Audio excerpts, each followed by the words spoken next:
In this review we're looking at two models, and the first is a Drake swing wing trailer, and it comes in an outer shipping carton, and it's good that the inner box is wrapped in some nice soft paper. That protects the box well, and the first thing to note on the box is that it's listed as a 3x8 trailer when in fact this is a 4x8, and it's in the colours of Weiss, an Australian specialist transport and logistics company. Diving through the next layer of packaging, we pull out the expanded polystyrene trays, and there's a pack of brochures which we'll see in a moment. The trays are fully sealed with tape, so it's a job for the knife, and then we can lift the lid and the model's tightly packed inside.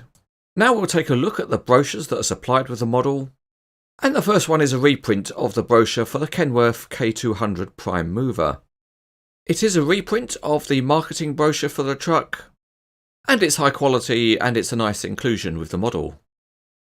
Next up is a reprint of the brochure for the Drake trailer. It's a generic brochure for the swing wing range, but it's got some interesting information about them and it puts the model in context. The last of the inclusions is a card for the Drake trailer model. It shows the main features of the dolly and the trailer, and in this case also the special configuration for the dragline bucket. The second model we're looking at is the load for the trailer, and it's produced by a new model maker, Weiss Brothers of the US. The bucket is an ESCO Profill, and it's usually found in operation on the biggest draglines in the world.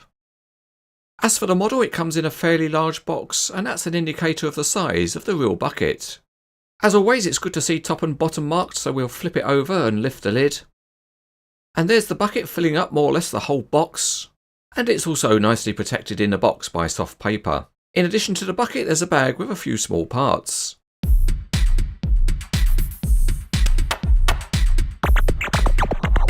For the assembly, we'll start work on the K200, and the tasks to carry out are fitting the door mirrors, which just press into place. And in anticipation of things to come, we'll fit the oversized sign onto the front. There is one thing you notice on the model getting it out of the box, which is the coiled lines which flap about quite a bit.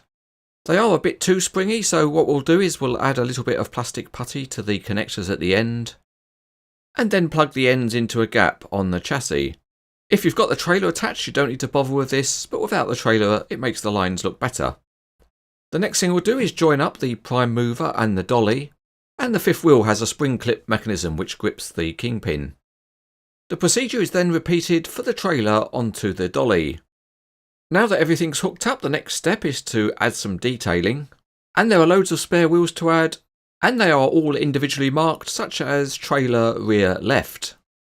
Using the markings, you then push each wheel into place at the specified location. They are friction fitted, so they're normally okay, but they're easy to knock off also. The last bit of detailing is the fuel tank, and that goes onto the dolly gooseneck.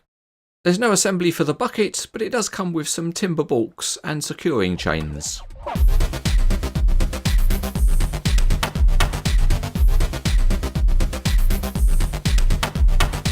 The chassis of the Kenworth is nicely detailed with metal components, and the distinctive cab has lots of fine chrome detailing. It looks very smart in the colours of Weiss, and there's plenty more high quality details behind the cab. The dolly continues the same high standard with plenty of hoses visible, and it looks impressive when fully loaded with the spare wheels and fuel tank. The structure of the 4x8 trailer is modelled well, and the rubber tyres all have a good tread pattern. The swing wing deck has a nicely finished metal surface, and there's plenty of excellent fine detailing of the ramps at the rear.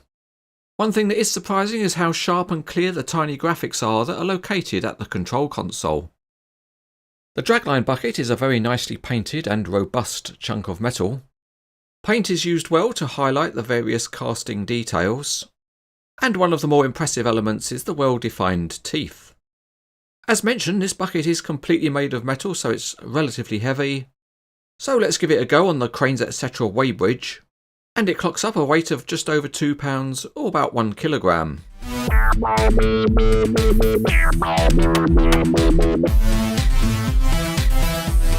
First up, we give the Kenworth a run on the Cranes etc. highway, And it rolls along smoothly enough in a straight line, and the suspension works very well too. Let's use the giant hand crane and take a look underneath.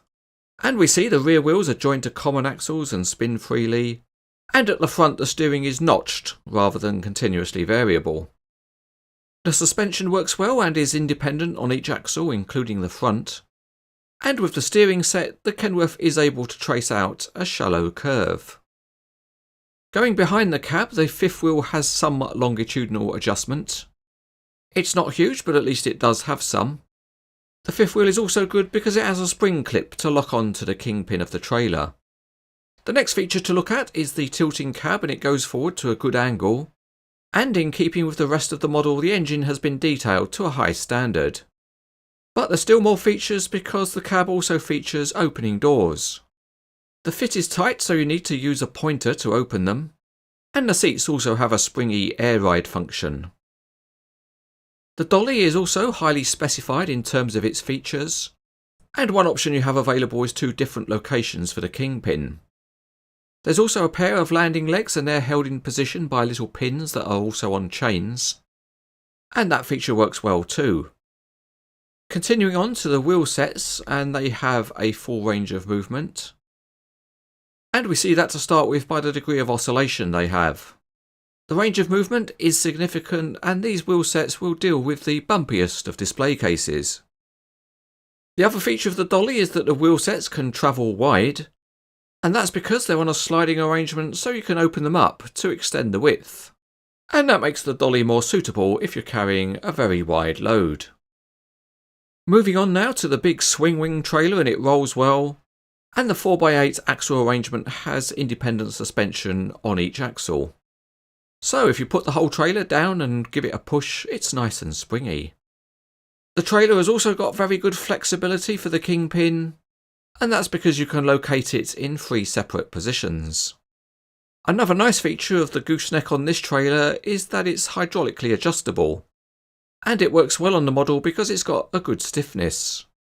At the front there are 2 landing legs secured by pins, and here we see the whole trailer initially joined up, and when it rolls along all of the wheels are grounded. So that's good model engineering, and the articulation on the model is also good because it turns without clashing. Heading down into a micro feature, and the control console levers can be moved up and down. But if you prefer bigger things, then the whole swing wing arrangement works very well too. Both sides gently ease apart, and then you can open up to set the width that you want. Once it's opened up, you can see there's another landing leg which is also adjustable and can be pinned into position. And you can set the swing wing width by using pins at the front. But we don't want the back to be lonely, so we can also fix its width with a pin. This particular trailer is a bit special because it's configured to be able to carry dragline buckets.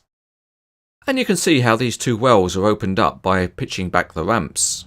We'll add in a couple of the timber balks from the dragline bucket, and then we'll position the bucket by using the heavy giant hand lifting gear. To protect the deck, we can add some replica timber balks at the front. And then all we need to do is to close up the ramps at the rear, and the truck is ready for the road.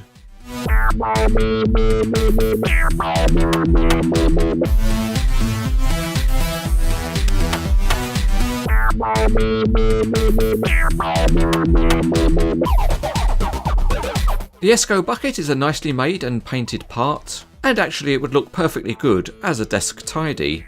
As a load for the trailer, it's highly recommended. This Kenworth and Drake trailer is another excellent example of Australian heavy haulage, and it looks very smart in the colours of Macaleese. It looks good on its own and particularly good with the dragline bucket, and overall it's an outstanding model.